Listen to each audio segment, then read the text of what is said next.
Hey folks, Colin here from Something's Recording with a quick one here for you today. I'm going to show you one trick for a cleaner and fatter drum sound. Before we dive in, let me play you the finished drum mix so you know what we're working with, and then we'll talk about some of the issues facing you when you're mixing drums and how to solve them with this quick little trick, all right? So here is the finished drum mix here.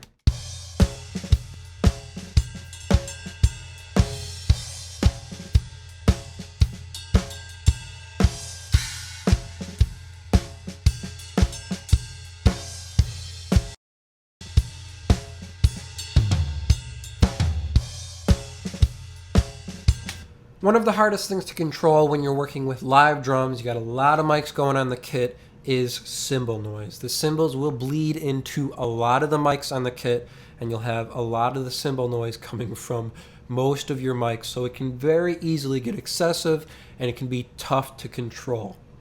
One of the things that makes it a lot easier in your mix is when you roll off the high end on your room mics, okay? Let me solo up just the room mic here for you, and we'll start without this low pass filter in. Let me show you what the room mic sounds like, and we'll put it in with the rest of the drums. You can hear how much more cymbal noise we get and how much more cymbal bleed we get going into the kit as a whole. So here's our room mic.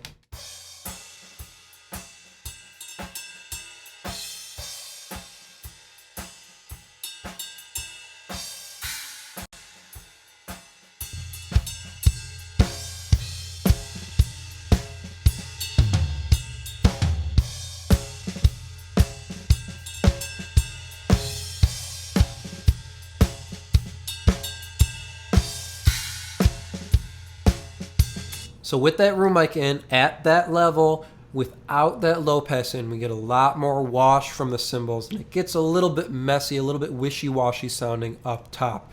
We don't want that, and to solve that, it's an easy fix, okay? So if you're fighting your cymbals on your drum mix, try this trick. Try putting in a low pass filter on your room mic. So we'll go back to this room mic. All you do, solo up your room mic, see where your cymbal hits are sitting, and just pull your low pass filter, a little bit before it, okay?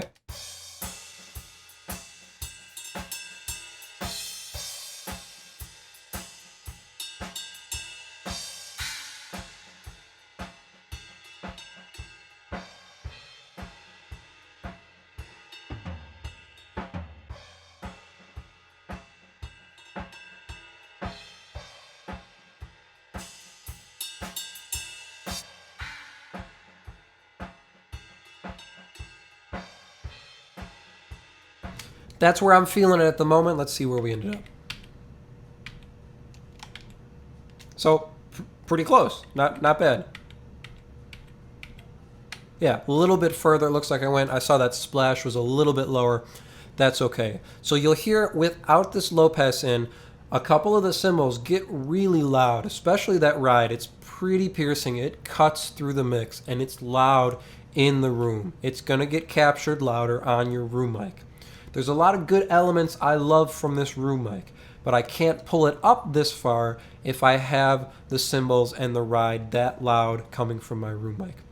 So to get the goodness from the room mic without excessive cymbal noise, we're putting in a low pass on this room mic. That way we can get the good low kick drum that's coming in this room mic. We get that good room sound off the snare and off our toms, but we don't get any wishy-washiness from our cymbals. Let's put it back in the entire drum mix, and let's do an A-B on just this one move, just this low pass on our room mic, and listen to how the cymbals get more focused and we get less of that excess, less of that washiness with this low pass in.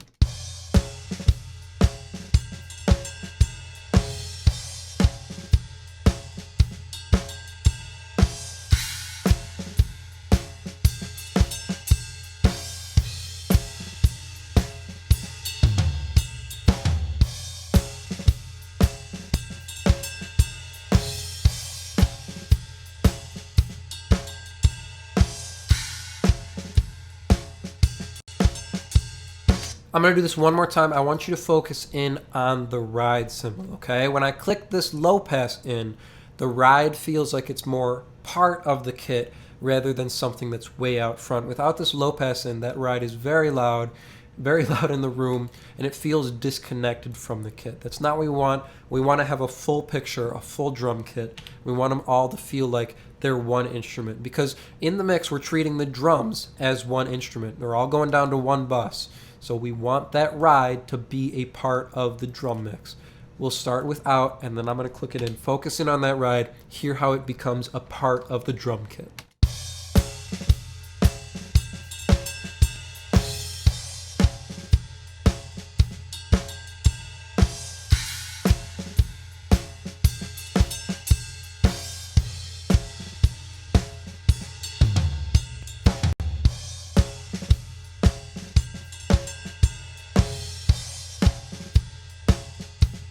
If I don't do this move, I get a lot more cymbal noise, and I have to pull. It makes me pull this room mic a lot lower in the mix.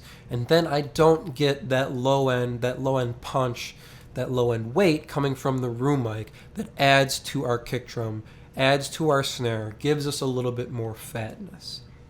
So, if you need to clean up your drum mix, if you need a little bit more fatness, if you're struggling to get your rooms a little bit higher in your mix, try adding a low pass filter to roll off some of that cymbal noise, roll off the ride, the hi-hat, some of your cymbals, your crashes, and it'll allow you to pull your room mic a little bit higher in your drum mix to get that fatness, to get that weight on your kick and your snare.